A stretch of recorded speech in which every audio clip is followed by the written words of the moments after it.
पंचायती राज की समस्याओं का विवेचन कीजिए। पंचायती राज संस्थाओं को सफल बनाने हेतु सुझाव भी दीजिए। Discuss the problems of Panchayati राज।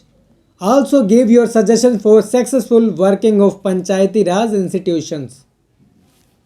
यहाँ पर जो हमें पंचायती राज की समस्याएं हैं वो पढ़नी है। तो चलिए शुरू करते हैं। पंचायती राज की कुछ प्रमुख समस्याएं निम्नलिखित हैं, जो कि पहली है, पंचायती राज से संबंध सरकारी एवं गैर सरकारी सदस्यों में तनावपूर्ण संबंध पाए जाते हैं, क्योंकि जहां गैर सरकारी कार्यकर्ताओं में सत्ता व उत्तरदायित्व के प्राप्त होने से उत्साह यानी कि खुशी है, वहां सरकारी अधिकारियों में उनके प्रशासकीय शक्ति में कमी आने से असंतोष यानी कि दुख और कार्य के प्रति उदासीनता है।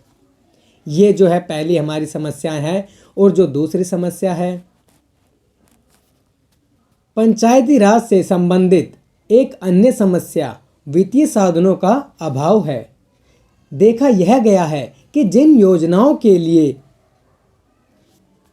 राज्य सरकार से धनराशि प्राप्त हो जाती है, उसके क्रियान्वयन के संबंध में तो जनता में रुचि पाई जाती है, लेकिन शेष के रुचि का अभाव होता है। साथ ही पंचायती राज से संबंधित समस्याएं स्थानीय साधनों से धन जुटाने के उद्देश्य में भी पूर्णतः सफल नहीं हुई है, यानी कि असफल हुई है। ठीक है। पंचायत एवं पंचायत समितियां जनता के विरोध के भय से कर लगाने से घबराती है। ऐसी स्थिति में उन्हें सरकार द्वारा धन पर ही निर्भर रहना पड़ता है। परिणाम यह होता है कि विकास की गति धीमी हो जाती है। तीसरी समस्या जो हमारे सामने आती है, पंचायती राज संस्थाओं के लिए चुने गए नेताओं में से अधिकांश और साधारणतः अपनी जाति का समर्थन प्राप्त होता है। ये अक्सर अपने परंपरागत गोत्र, नाते रिश्तेदारों तथा संयुक्त परिवारों के विस्तृत संबंधों के आधार पर चुनाव में विजय प्राप्त कर पाते हैं। ऐसी स्थिति में नेताओं का दृष्टिकोण परंपरावादी बना रहता है और इनसे आमूल-चूल परिवर्तनों की आशा नहीं की जा सकती। अब समस्या आती है चौथी, पंचायती राज संस्थाओं के चुनाव में राजनीतिक दलों के भाग लेने से भी ग्रामीण क्षेत्रों में दलबंदी बढ़ी है। परिणाम यह हुआ है कि एक जाति का दूसरी जाति के साथ संघर्ष पाया जाता है और यहाँ तक कि एक जाति में ही विरोधी खड़े दिखलाई पड़ते हैं। ग्रामीण सामुदायिक जीवन में इस प्रकार का तनावपूर्ण वातावरण पंचायती राज संस्थाओं के सफलतापूर्वक कार्य संचालन में बाधक है। अगली जो समस्या है, यह भी देखा गया है कि ग्रामीण क्षेत्रों में अनेक योग्य व्यक्ति पंच, सरपंच, प्रधान अथवा अध्यक्ष पद के दायित्व को संभालना दलगत राजनीति के कारण पसंद नहीं करते। कई व्यक्तियों में इन संस्थाओं की सदस्यता ग्रहण करने के पश्चात भी इनके कार्यों के प्रति रुचि का अभाव पाया जाता है। योग्य और ध्येयनिष्ठ व्यक्तियों का अभाव भी पंचायती राज संस्थाओं के कार्य संचालन में बाधक है। इसके साथ ही कुछ सदस्य तो इन संस्थाओं को अपने व्यक्तिगत स्वार्थों की पूर्ति का माध्यम बना लेते हैं। इसका परिणाम यह होता है कि जनता में ऐसी संस्थाओं के प्रति अरुचि उत्पन्न हो जाती है या फिर होती है। अब अगली समस्या पर आते हैं। पंचायती राज व्यवस्था के अंतर्गत ग्राम सभा को शक्तिशाली बनाने का प्रयास नहीं किया गया है। एक वर्ष में 1 या 2 बार बैठकों की व्यवस्था मात्र से विभिन्न विकास कार्यक्रमों के प्रति जनता में रुचि और जन सहयोग हेतु तत्परता उत्पन्न नहीं की जा सकती। इसका परिणाम यह हुआ कि ग्रामीण पुनर्निर्माण संबंधी योजनाओं में आवश्यकताओं के अनुरूप जन सहयोग प्राप्त न हो सका। आप देखिए, एक समस्या और है जो आखिरी समस्या इसके अंदर है, जो कि 7वें नंबर पे है। विकास खंड स्तर पर विभिन्न कार्यकर्ताओं में जिस प्रकार के समन्वय की व्यवस्था की गई है, उस प्रकार की व्यवस्था जिला स्तर के कार्यकर्ताओं में नहीं की गई। परिणाम यह हुआ कि विभिन्न विकास विभागों के जिला स्तर के अधिकारी किसी भी पंचायती राज संस्था के तहत अपने कार्यों में समन्वय नहीं करते। ये तो हमने पढ़ी थी इसकी समस्या। तो अब आता है पंचायती राज संस्थाओं को सफल बनाने हेतु सुझाव। Suggestions for successful working of Panchayati Raj institution. Panchayati Raj संस्थाओं के सफल संचालन के लिए निम्नलिखित सुझाव प्रस्तुत किए जा सकते हैं।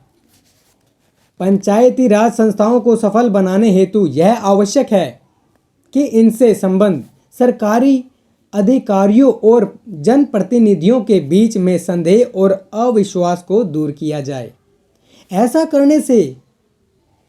करने के लिए एक दूसरे के अधिकारों एवं कर्तव्यों को स्पष्ट, प्रभावी और पृथक पृथक कार्य क्षेत्र को निर्धारित करना लाभदायक सिद्ध होगा। और दूसरा जो सुझाव है वो है पंचायती राज की सफलता हेतु नेतृत्व को विकसित करके विशेष प्रयत्न किए जाने चाहिए, जो जाति, गांव, नातेदारी और संयुक्त परिवार के संकीर्ण सीमाओं से ऊपर उठकर व्यापक दृष्टिकोण से सोच सके, संपूर्ण क्षेत्र के हित की दृष्टि से प्रयत्न कर सके और ग्रामीण क्षेत्रों में तेजी से सामाजिक आर्थिक परिवर्तन ला सके। वस्तुतः ग्रामीण स्तर पर अच्छे नेतृत्व अच्छे स्थानीय ऐच्छिक संगठनों और सुदृढ़ किया जाना चाहिए, ताकि सभी नेताओं को कार्य करने का अवसर मिल सके। इसके साथ सामाजिक शिक्षा का व्यापक प्रसार भी किया जाना चाहिए। ये हमारा दूसरा सुझाव था। अब जो आता है तीसरा सुझाव। कुछ विद्वानों के अनुसार ग्रामीण क्षेत्रों में राजनीतिक दलों और पंचायती राज संस्थाओं के चुनावों में भाग लेने या अपने प्रत्याशियों को खड़े करने का अवसर नहीं दिया जाना चाहिए। लेकिन कुछ अन्य विद्वानों ने इस विचार का विरोध किया है, जैसे नर्मदेश्वर प्रसाद का विचार है कि ग्रामीण स्तर पर राजनीतिक दलों की उपस्थिति को रोकना पंचायती राज और राष्ट्रीय लक्ष्यों की प्राप्ति के लिए घातक सिद्ध होगा। अब एक ये सुझाव भी दिया गया है, पंचायती राज संस्थाओं को अपने अपने क्षेत्र में कार्य करने की पूर्ण स्वतंत्रता होनी चाहिए। ग्रामीणों को परंपरा से मुक्ति दिलाने और आधुनिकता की ओर अग्रसर करने हेतु यह आवश्यक है कि इन समस्याओं को कार्य संबंधी पहल इनिशिएटिव का अधिकार प्राप्त हो।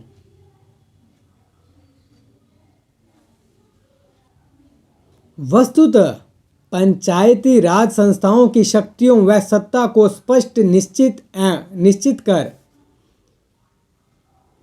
दिया जाना चाहिए तथा इसके कार्य क्षेत्र का निर्धारण कर देने के पश्चात संबंधित क्षेत्रों में कार्य का संपूर्ण दायित्व इन संस्थाओं पर छोड़ दिया जाना चाहिए।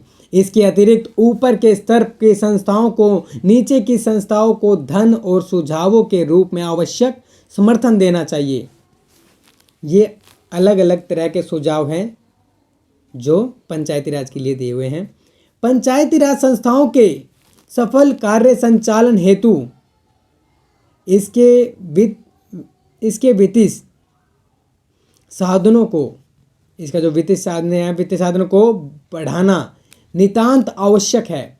समय रहते इन्हें स्पष्ट बता दिया जाना चाहिए कि उन्हें कितनी धनराशि कब उपलब्ध कराई जाएगी और निश्चित समय पर भी उसे उपलब्ध कराया जाए।